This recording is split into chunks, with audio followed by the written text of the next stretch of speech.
नमस्कार प्रणाम। हमें राघवेंद्र स्वागत बा आप सबके इन खबर के भोजपुरी चैनल पे। गाजीपुर के एमपी एमएलए कोर्ट से माफिया मुख्तार अंसारी के बड़ा झटका लगल बाटे।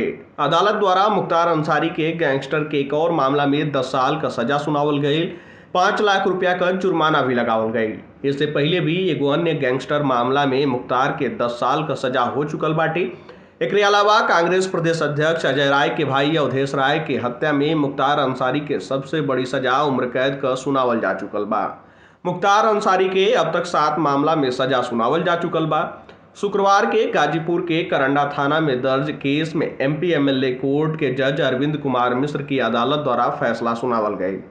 मुख्तार के अलावा सोनू यादव के भी सजा सुनावल गई। 5 साल के सजा और 2 लाख रुपया का जुर्माना लगावल गई। सुनवाई के दौरान वीडियो कॉन्फ्रेंसिंग के माध्यम से मुख्तार के बांदा जेल से पेश कल गई।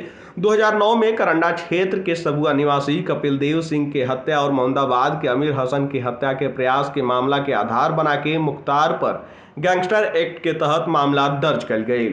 एमपी एमएलए कोर्ट में गत 17 अक्टूबर के दोनों पक्षन का बहस पूरा हो गई। गुरुवार के दोनों के दोषी करार दिहल गई।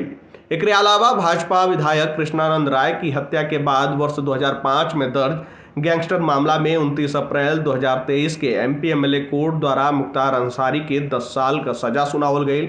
एकरे साथ ही 4 लाख का जुर्माना भी लगावल गई। फिलहाल ये जानकारी में इतना ही। देश दुनिया से जुड़ल तमाम खबर देखे खातिर आप सब जुड़ल इन खबर भोजपुरी के साथ। धन्यवाद।